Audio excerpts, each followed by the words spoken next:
Hey, Steve Mignani here doing the junkyard crawl at Bernardston Auto Wrecking in Bernardstown, Massachusetts with a 1970 International Harvester M800P.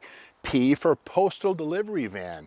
Now this family of vehicles replaced the Metro, which first came out in 1937 and ran through 1964. But again, the M800P postal unit arrived in 65 and is much more utilitarian and frankly basic. Now you got to remember, the U.S. Postal Service launched in 1792 and delivers 30 or something like 47% of the world's mail to this day. World's mail, 47%.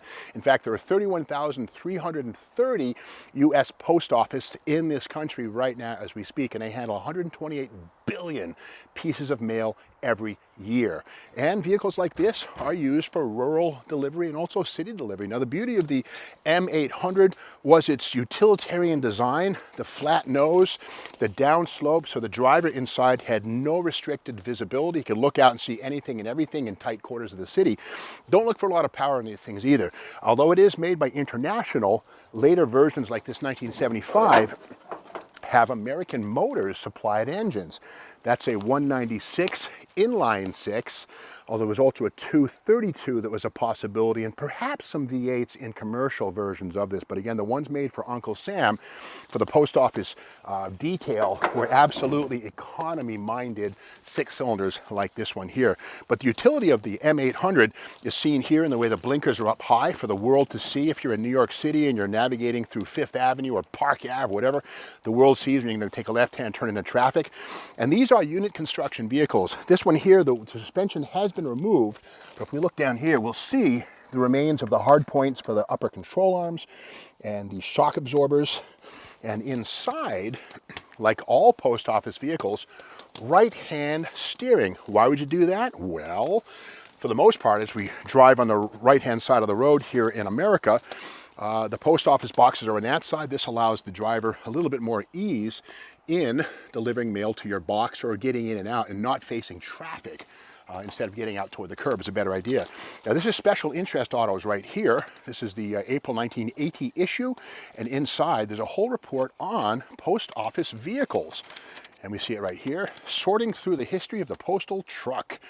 And it says here, the oldest vehicles so far encountered in photographic records are Wintons circa 1899. Now keep in mind, before 1899, going all the way back to 1792, 200 years, or 100 years, horses, yes, horses delivered your mail. But as we get into later years, the Knox Waterless delivery truck in 1906, a Studebaker electric, yes, electric vehicles in New York City, 1906 White Steamer, yep, in Boston, and the Washington Fleet of 1908 was a mixed bag of three-wheeled Indian vans, brush trucks, and Cadillacs. You can see here pictures on the left-hand side, the various stages of the mail delivery vehicle, Model Ts, Internationals. Of course, here on the Steve Maggs YouTube channel, Junkyard Crawl, we actually featured a Studebaker zip van, the MJ5 or the little Jeep carrier vehicles, and of course this International, and also a Ford G-Series mail van. So check those out on the channel playlist to see how mail vehicles like this were not just done by International or Jeep. Lots of different companies played along. Now, as we go here, we see big windows for visibility in and out, and the little doors we see up here are very useful for keeping the passenger, the occupant I should say, very warm or cool for circulating air in the summertime. And again, even the most modern LLV, the Grumman Long Life vehicle, which has been out of production for like 20-something years. They're all recycled, the ones you see.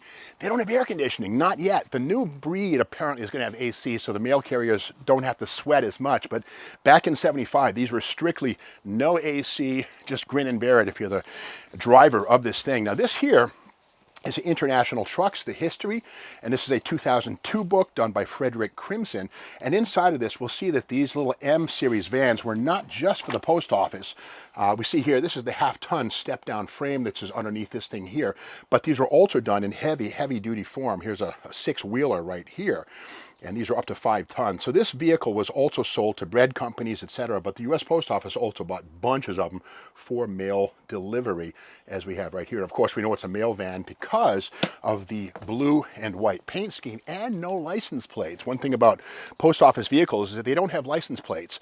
Rather, they have numbers on them, which identifies them. I guess simplifies the bookkeeping for Uncle Sam. But again, we get through this one. It's steel, no aluminum here, although Grumman and the company that made this one, Dyna, did offer aluminum versions to the industry if they wanted.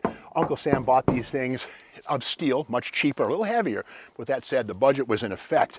Over here we can see the right-hand drive and the International Truck steering wheel. This is a parts bin special right here, right out of a heavy-duty International truck. Does the job there as well as it does here. Here are things like the American Motors sourced automatic shift quadrant right out of a Gremlin, an AMC Gremlin. We have this on the floor right here, and underneath the floor would be a Chrysler Torque Flight. Yep, the old 904 or a 727 to back up that 196 popper. But again, 100-mile-per-hour speedometer. Good luck.